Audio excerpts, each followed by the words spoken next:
Hey guys, welcome to the Goku Runner Talks Tuesday. In this video, we're going to talk about the Houston Marathon and my best tips that you should know before race day.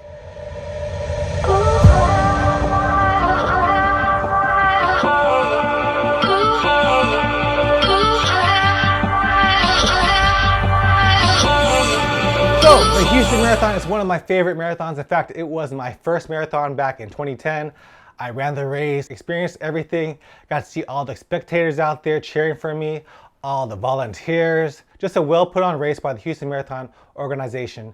And I really enjoyed the whole experience. In fact, I've done the Houston Marathon 4 times and I've ran the half marathon twice. So I know a few things about the Houston Marathon and these are my tips for you. So first off, let's talk about the Expo. The Expo, it's great. It's one of the biggest expos that I've ever been to. There are a lot of vendors. First off, you go there and you pick up your packet and then they funnel you into the expo with tons of vendors. There's lots of deals you can get. You can spend a lot of time and a lot of money out there, but just try not to spend too much time on your feet because you want to have your legs well rested for Sunday. One of the pro tips that I have at the expo are, if you find the Houston Half Marathon booth, they have gloves for you. They're throwaway gloves that they give away for free.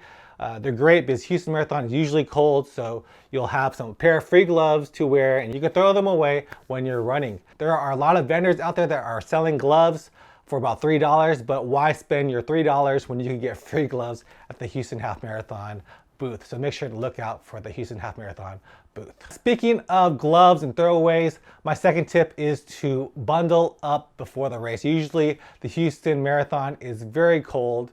The weather has been pretty great. In general, for all the ones that I've ran, I know there was that one race where it was kind of muggy and rainy. Generally, it's a cool race, so if you guys can, wear some clothing that you could throw away during the race. Wear some pants, some old t-shirt. And after the race, the Houston Marathon volunteers will pick up all the clothing and donate it to a charity. So your clothing isn't going to the garbage, it's going to a charity. So make sure to bundle up and wear clothing that you are willing to donate. My third tip is for race day. When you get there and when you're parking your car, if you're not staying at a hotel, you're gonna be looking for parking. And there are a lot of pay lots out there. There's parking for $5, $10, $20. But since the race is on Sunday, you can park on the street for free.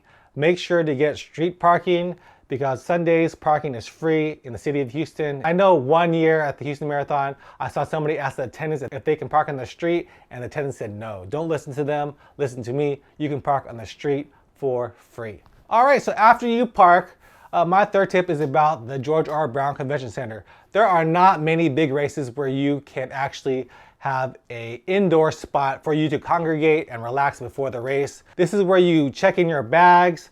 This is where you can just hang out and there's a ton of restrooms. And also, if you get there early enough, they have a Catholic church and they have a Baptist church. So you could go there and pro tip, you could get your feet blessed by a priest. So they will bless you with holy water. And I usually try to get that before the race. So I have blessed feet. Just a little extra oomph to get me through the race. So if you are at the George R. Brown Convention Center, you want to hang out there, enjoy it, make sure you go to the restroom a ton of times, and also they will be calling out corrals. So the corrals are about 3/4 of a mile away. It takes you about 17 minutes, as it says on Google, to get there. So to make sure you get to your corral on time, plan accordingly. It's about a 17-minute walk. It's gonna be an even shorter sprint if you're late. And if you are late to your corral, you will not be able to go into your corral. So I know there have been pace teams that have been late. They would not let them into corral A because they were late. They had to start in corral B.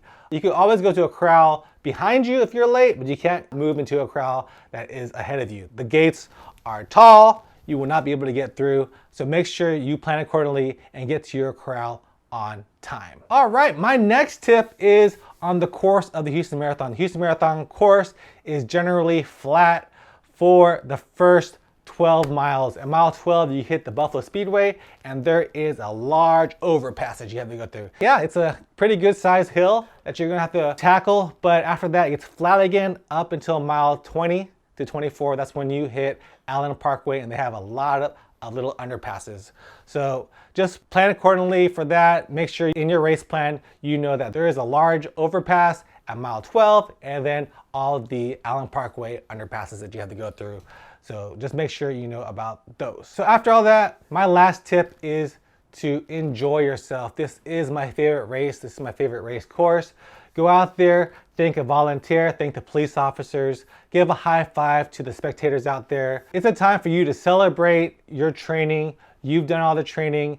You're gonna go out there and kill your race. Enjoy yourselves. I'll be out there at the Houston Marathon running my race, trying to beat Oprah. I want a time of 4:29. And yeah, enjoy your race, enjoy Houston Marathon, enjoy the city of Houston. All right guys, if you guys enjoyed this video, give me a thumbs up, subscribe to my channel if you want to, and I'll see you guys in the next video. Peace out.